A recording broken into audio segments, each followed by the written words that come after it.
Oh, you think you got away?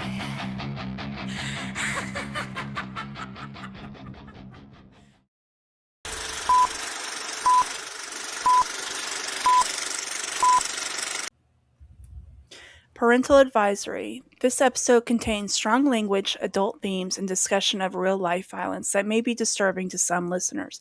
Listener discretion is strongly advised. This content is for entertainment purposes only.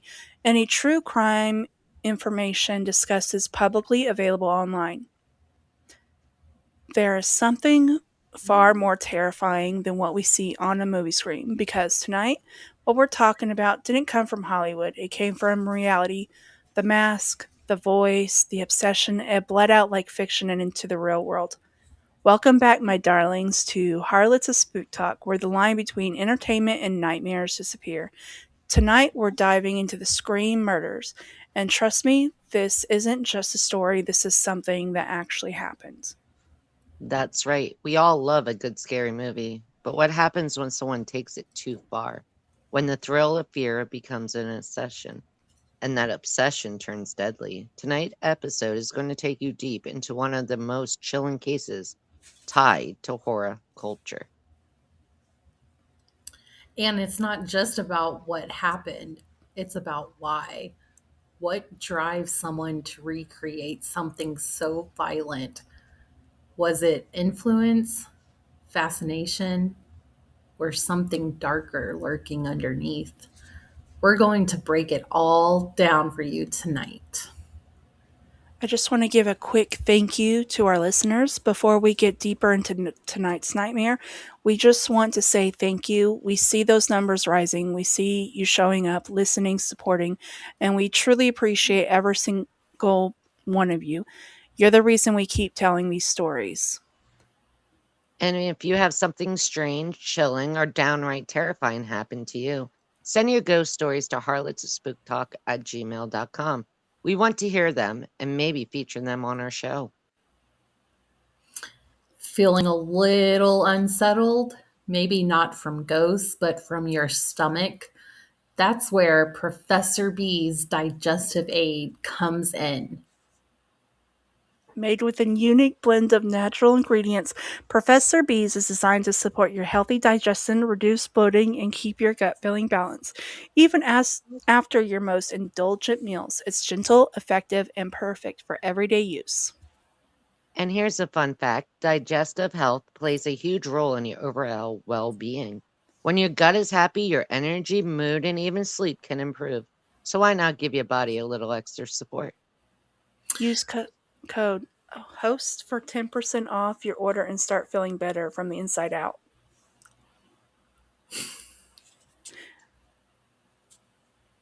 Okay, and all right, now that we've said our things and taken care of our bodies, let's get back into darkness. Turn down the lights and maybe lock your doors because tonight the horror isn't fictional. This is the story of the Scream Martyrs. Let's begin. Okay, in this subject, we're going to bring up the schmurder or murder of Cassie Jo Stoddart. Now, Cassie was born December 21st, 1989, and she passed away September 22nd, 2006. She was a 16-year-old high school junior and was a victim of a thrill killing in Pocatello, Idaho on September 22nd, 2006. And she happened to be pet sitting her aunt and uncle's dog at their home. The perpetrators were her friends, classmates Brian Lee Draper, March 21st, 1990, and Tori, we'll call him Tori Michael, born June 14th, 1990, a Gemini, but I'm not going to go there. Anyways, Stoddart's body was discovered 2 days later when her relatives returned home from their trip.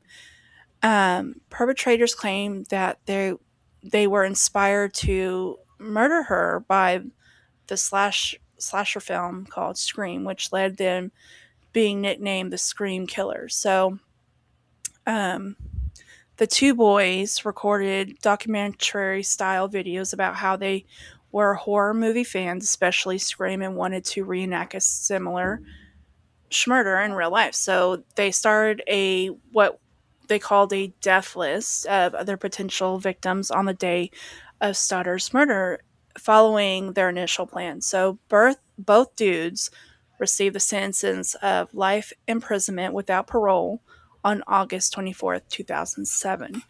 Now, just to give you a little brief background of these two, Brian and Tori. So, Draper, he was born in Sandy, Utah, while the other was raised in Pocatello, Idaho. Draper's family eventually settled in Idaho. Draper met Adam Kitt when they were both sophomores at the high school. Both boys were, again, they were just really interested in films and they just started recording their own stuff, right? So, They um, became best friends. oh, yeah. They were 11th graders at this high school. They just wanted fame and pleasure, like, I would say almost like a normal teenager. However, they intentions was this they wanted to go on a killing spree. And so they were hoping to outdo Eric Harris and Dylan Klebold. Sorry if I said that wrong. So the boys of the Columbine High School massacre, as well as the fictional Billy Loomis and Stu Matcher from the first Scream film. Now, the I'm boys sorry, but Stu and Billy, you can never beat them. I'm sorry. They're unbeatable. exactly. Hmm. But the boys would make tapes and they would detail their plan and motive. They would mention, Harris and Cleanborn in their homemade movies, and they were reported planning a column like shoot pew pewing. Pew pew Sorry. pew. Pew pew pew. Draper, the boys would choose their two friends, Matt Beckham and Cassie Joestar, as their first victims. Now, this is where it starts to get a little scary, so just a reminder, parental advisory is right next to Tiffany's head. So, so one of Because I always need it. yes. So one of the boys' friends, Joe Lucero, testified that he bought 4 knives for the boys. Lucero would say that he used $45 to pay for the knives, 40 from Draper, and $5 from Anakick. Lucero identified 4 of the state's exhibit as the knives that he bought. Out of the 4, one of the knives had separated blade, and the other 3 knives were non-serrated. Now, Lucero would testify that Draper made a point to claim ownership of the separated knife. So the murder happened on the night of September 22nd, 2006. Starter was house sitting for her aunt and uncle, Allison and Frank, on Whispering Cliffs Drive in the Northeast County right there. The family was out of town and had hired Cassie to house sit their pets for the weekend. Cassie was visited that night by her boyfriend, Matt Beckham, who arrived around 6 p.m. Later, the classmates, Brian and Tori, were both age 16 at the time, came over to the house to hang out with their Can, friends. can I just say, this is just like the movie Scream. It is. Yeah, agreed. Tori, they were both 16, came over to the house to hang out.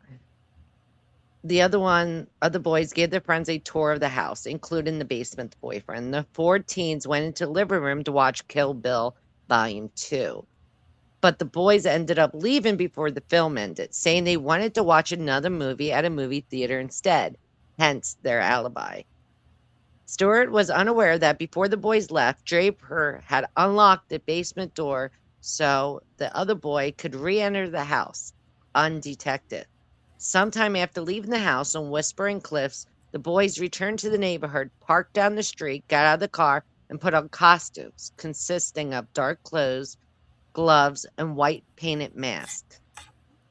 The boys quietly entered the house through the basement door while the other couple was watching television in the living room. They initially made loud noises in an unsuccessful attempt to lure Cassie and her boyfriend downstairs so they could scare them. Next, they found the circuit breaker and turned off the power to the house, hoping the pair would come downstairs to check the breaker. When the two did not come downstairs, the boys turned some lights back on. Her boyfriend became uneasy after the temporary power outage. Well, it's the one boy. And Beckham noticed that one of the dogs kept staring down the basement stairs, periodically barking and growling. Seeing Stuart felt scared, Beckham called his mother to ask if he could stay the night at the house with her to ease her mind, but she denied his request. Instead, she offered to let Stuart come home with Beckham and stay at their house for the night, and she would bring Stuart back to the Whispering Cliffs house the next morning. However, Stuart felt it was her responsibility to stay at the house, as she was hired to do so to take care of the dogs. So she declined Beckham's mother's offer. Approximately 10:30 p.m., Beckham's mother picked him up, leaving Cassie at the house alone. The two boys, Beckham called, the one boy's cell phone to see where he and Draper were, possibly to meet up with them later. Beckham said he could barely hear the one boy whisper on the phone and assumed the boys were in the movie theater. Now remember, this whole time they were in the basement. So of course he had to whisper so they wouldn't hear him upstairs. From the basement, the two boys heard Beckham leave, the boyfriend. The teens turned the lights out again at the circuit breaker and waited, hoping Cassie would come downstairs to turn the lights back on. She did not. Eventually, the boys went upstairs. Draper was armed with a dagger-type weapon and the other one with a hunting knife. The weapons had been purchased at a pawn shop. Draper opened and slammed the closet door at the top of the stairs to scare Cassie, who was laying on the couch in the living room. The boys then attacked her. I'm not going to say the words. Approximately 30 times, 12 wounds were potentially fatal. It is believed that the two knives were used, one with a serrated edge and the one without a serrated edge. Most wounds were caused by the serrated blade, but the wound that pierced her heart was caused by the non-serrated blade. During the investigation of the murder, police found that the boys had made videotapes detailing their plan to, murder Cassie and other classmates. This video footage was shown at their trials. Dang. Yeah. And so the serrated blade, that's like the little curves in it. Yeah, it's like a bread Yeah. knife. Okay. That's what We I was thinking. insert picture here. Anyway, so let me jump into the investigation of this. The boyfriend of Cassie, his mother was initially considered a person of interest after his fingerprints were found on the circuit breaker door in the basement, where the lights have been tampered with in the lead up to the murder. Well, yeah, duh. I mean, obvious he was. However, he provided a reasonable explanation for this discovery, as he had done electrical work at the Contreras residence a few months prior to the murder, which was corroborated by the Contreras family. Wow.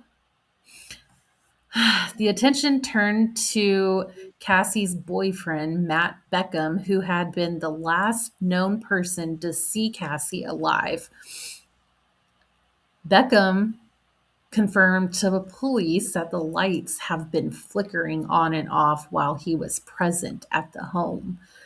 His mother explained to police that she heard Cassie's voice from the house as Beckham came out the door. After he was cleared by a polygraph test. Those are fun. I want to do one of those. Yeah. Thanks. Yeah. So after he was cleared by a polygraph test and the consistent alibi, detectives brought in Draper and Adam, I don't know, for further questioning. So the boys told police that after they left the Contreras residence, they went downtown to watch the movie Pulse. That was actually a good movie. I would have to say that.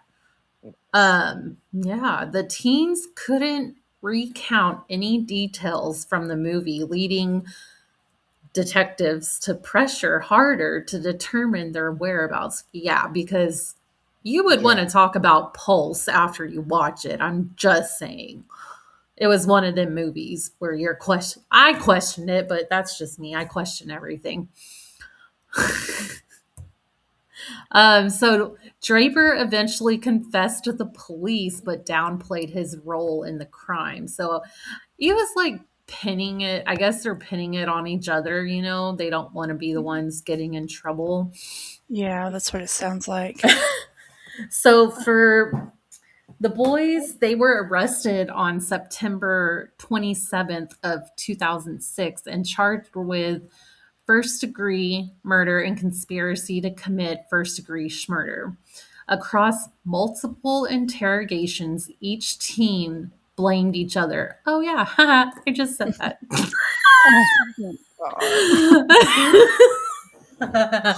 Comic relief.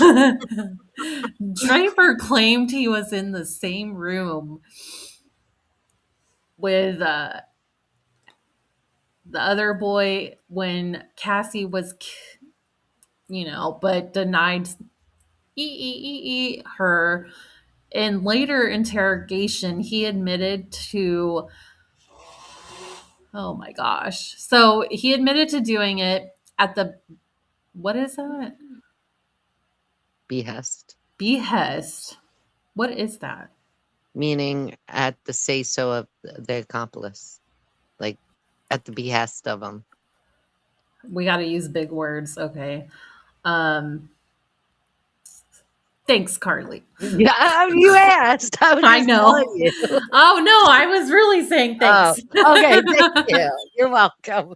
I was just making sure. No. Yeah, I really meant, I didn't know what that means.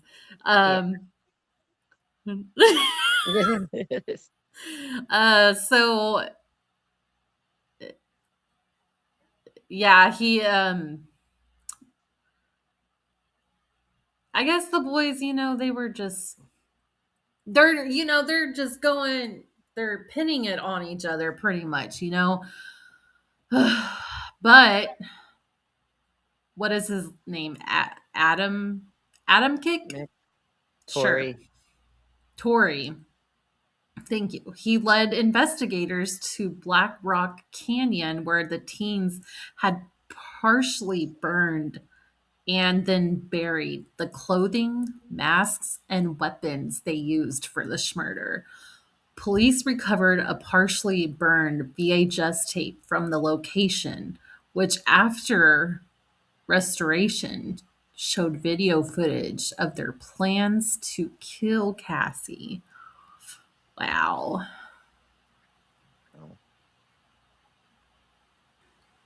Okay, yeah. So the trial and sentencing.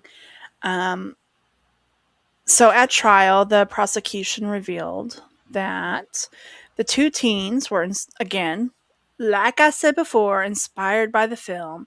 They committed the Columbine High School Massacre, as well known as the Scream Horror. You know the movie. And the passage was written by Draper that was shown in court during that trial.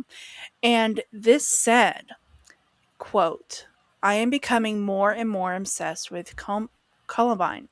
It seems now that's all I think about. I would give everything to go back in time and be a part of Eric Harris and Dylan Klebold's lives. They are my heroes.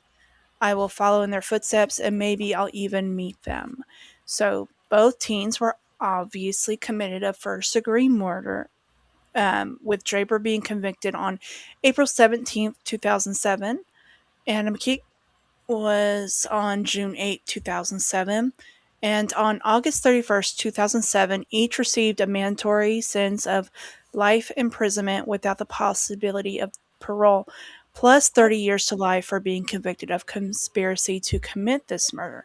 Now, the boys were both serving time at the Idaho State Correctional Institution, and that is located. You can look that up. We're not giving that information. We should, actually. We should, but you can Google that.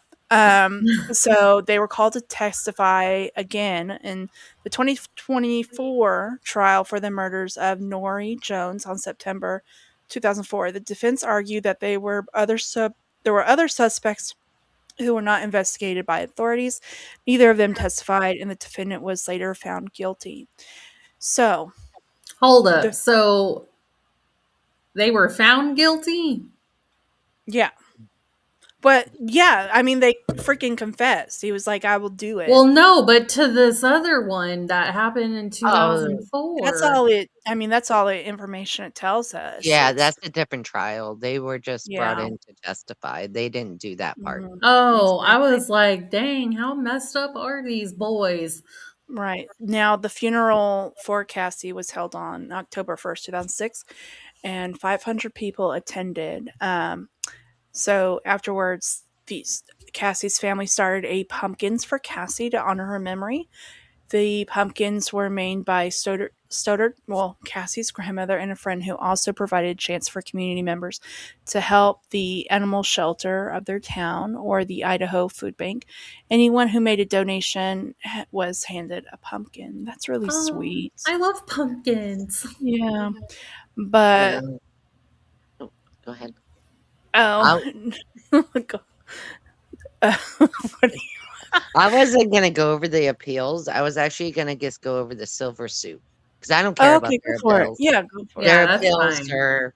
We all know they did That it. sounds good for me because I was Yeah. like, ugh. No, And appeals are just, they're trying to, yeah, You want to look more into that? Google. go Yeah. You for it. know, The silver suit by Stoddard family in 2010. The family filed a civil lawsuit against the school district, claiming the school authorities were neglect and should have known that the two boys, pose a threat to others. Both the civil suit and the Supreme Court dismissed the case, saying the actions of the killers were not foreseeable. wow. yeah, it looks like. And there is a bunch of documentaries on this one. Yeah, I was Yeah. just looking at the list. I And mean, a you have, book.